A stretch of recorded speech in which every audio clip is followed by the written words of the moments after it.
Welcome everyone, I'm Vlad Karpel, your host and Tradespoon founder, and joining me today is our special guest, Joe Cusick from MoneyBlock. How are you today, Joe? I'm great, Vlad. Thanks a lot. And as you can tell, the market must be up because we're sitting down.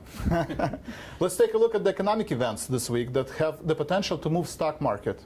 Joe, do you have any ideas? Yeah, you know what? The first thing we want to look at is the housing data. We have starts and permits coming out on the 19th, and we have existing home sales coming out on the 21st. And looking at prior reports and looking at how the market reacted at the previous reports, it's like driving a car with a rear view mirror, folks. So I want to look at the options market, and I want to see what they have priced into the market for a potential move. It makes sense because we had a lot of emails this week and in the past about calculating estimated move. And with the week ahead, we want to look at some of the sector ETF and what are the math behind the calculation of estimated move. Great, yeah, let's take a look at that. So the sector ETFs, and I use those to do the general sector movement concepts and potential going into these earnings announcements or these economic reports. ITB is for the iShare Homes Construction ETF. It's priced out an estimated move for this week of right around $1.55. But what I want to do is I want to break it down. So you're seeing on the slide right now that the stock is trading for roughly around $22.55. We had the IV go out on Friday at around 23.72. That's the implied volatility. Now you can see what I'm doing is I'm calculating the 1, the 7, and the 30-day estimated move for the stock. And that's around 34 cents for the 1 day, 74 cents for the 7-day, and 155 for the monthly. There's about 1% per day move being priced in, and over the week about 3%. So there's a decent amount of volatility and potential movement being priced into this particular event for housing. Now for the rest of the week though, we want to keep an eye on Friday. We have the FOMC meeting minutes on the 20th, followed by the claims data and the Philly Fed. Looking at the S&P 500, Vlad, they're pricing in almost a $3 move for the rest of this week in the S&Ps, and over the next 30 days around 65. So we got some movement being potentially priced in there now. Yes, and I encourage everybody to look at the sector rotations. And now you can see that sectors that are sensitive to the interest rate, sometimes you can be correct on the direction, but you're wrong on the timing because sectors that are sensitive to the interest rate might be selling off. So again, thank you for being here, and I think you wanted to look at our webinars page where we see the calculations of estimated move. And yeah, we did a webinar on July 25th. So if you guys want to go back and watch one of our events where we actually go through the pricing, definitely take a look at that on our training page. On July 25th, there was a great event in there that talks about calculating estimated moves. So great, so let's jump into the mechanics of the trade, and we've recommended DR Horton, right, symbol DHI, that we suggested on August 21st, 2014. And Joe, at the time of the recommendation, we selected September 22 strike price going long and shorting strike 20. And we paid $1.15 for this debit bearish put spread. So Joe, can you give us insights into the trade? Yeah, definitely, love to. So taking a look at the mechanics of that spread, it's like you said, we're buying the $22 puts, they're expiring in September. We're selling the $20 puts, they also expire in September and they're below. We paid $1.15, so we have defined risk, that's $115 per contract. The stock is now trading right around that 20.30. Before we came onto the show, I didn't see it before the opening, but it's 20 cents lower than when we put the entry shot out there on August 1st. This chart's been grinding down. That's why doing spread strategies is so beneficial, because you're going to get to receive that time decay on that short option, which offsets the time decay on the long options. That's why we do spreads. We see that the action could be a little grinding. So doing this particular directional strategy now not only gives you time to be right, but it also gets you time to sit around when the stock is just sitting there and just grinding down.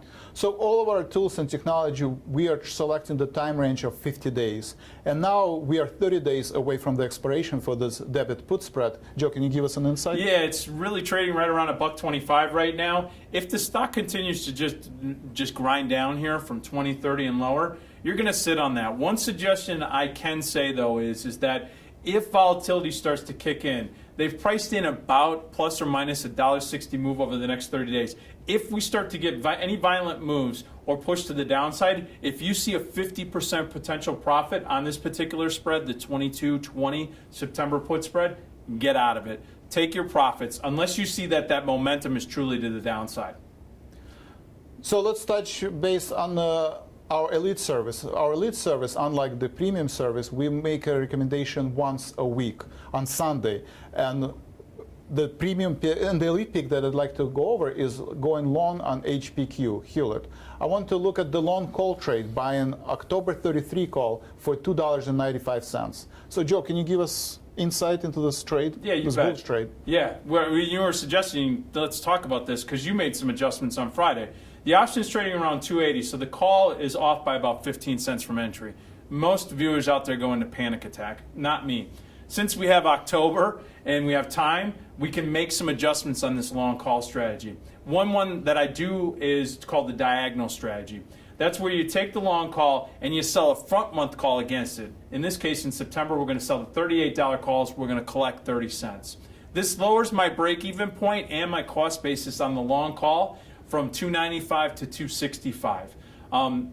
I also know that I have a defined risk. In other words, I've given up some of that unlimited profitability to the upside up to $38. But I'm willing to do that because I've mitigated that capital risk. In other words, even though I was recognizing a loss before I put this trade on, I'm now scratched with the market with the option trading at $2.65, that long option.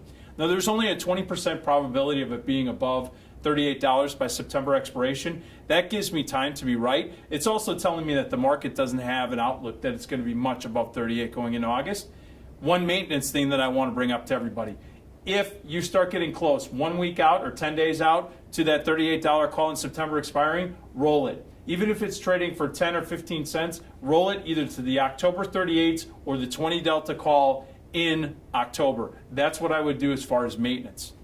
So this is a great adjustment idea, and that's why Joe and I, we love to trade options. That gives you ideas. We're doing a cost basis reduction, and this is all, we're all about options, no pun intended. Oh boy, he's getting funny now, folks. So let's jump into Spoon tool time. At Tradespoon, we are passionate about building tools and technology and finding these trading opportunities in the volatile markets. And we've seen that now that we are past the earnings seasons and 90% of the companies already reported earnings, the stock market is driven by macroeconomic events, such as instability in Ukraine and in Israel. So it's very important to make sure you have tools that gives you the odds, the probabilities of where the stock market is going to be at a certain time frame. So we just released improved view of probability calculator, where if you go to any of our trade recommendations, whether it's premium or elite, you will see probability calculator.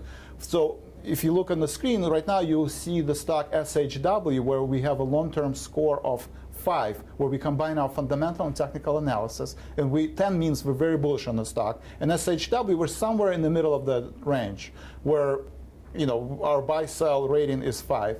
And if you look at the short-term probability, short-term forecasting component, it's a score of 8. That means we're looking at implied volatility, we're looking at the demand and supply in the market for options, right at that strike prices, in the money strike prices. So it gives us a probability of where the SHW will be in the next 50 days. So we're looking at the one standard deviation, we look at the historical data. And I love this, excuse me, but I love this because it's giving you that one standard deviation for those of you out there is basically telling us you have a certain percentage probability of it going above that level. So for example, if you looked at the 215 call, right? There's only, for you to get to the break-even point, that stock price that you need to get to break even, you only have a 38.72% probability of being above that price.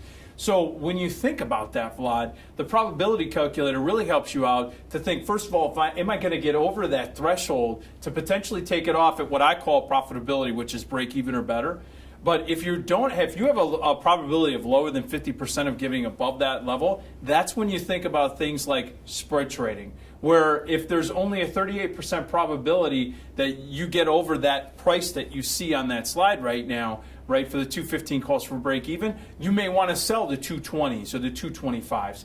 That is how you can use the probability calculator. That's how I use it. I know you've used it that way, and I think this is a great improvement on how you're putting it out there for your picks. Thank you, Joe, for your insights, and Joe contributed a lot to building of our algorithms. And trade calculator is a probability calculator is a great tool that it gives you 3 scores. Just to recap, one is the long-term view, where we combine fundamental and technical analysis. And on an example of SHW, if you see it on your screen, it's a score of 5. Then we're looking at the implied volatility. We're looking at the supply and demand for specific strike prices, at the money strike prices, and implied volatility, which is the future predictor component, we see a score of 8. That means short-term bullish trend for SHW. And then on the probability calculator, we're selecting the strike prices based on historical movements, one standard deviation away, that allows you to select specific strike prices and what are the probability of you being successful for this trade. So I want to thank everybody for participating in our live discussions of market and trades, and I will see you next week. You can always go to our webinars page, our recording training page, and you will see all of the discussions for estimated move calculations, for the probability calculator, for return on capital. And you can also look at the recorded sessions that we're doing every week, and can give you an idea of what we do at Tradespoon. We're passionate about technology, and we'll see you next week. Joe, thanks again. Hey, thanks, Vlad. And you know what? I want to throw out a challenge to all our viewers, anyone watching these videos, email us. We want to get topics, discussions. You see that we keep changing every week, not so much the close every time, but positions where we're sitting, but more importantly, the content.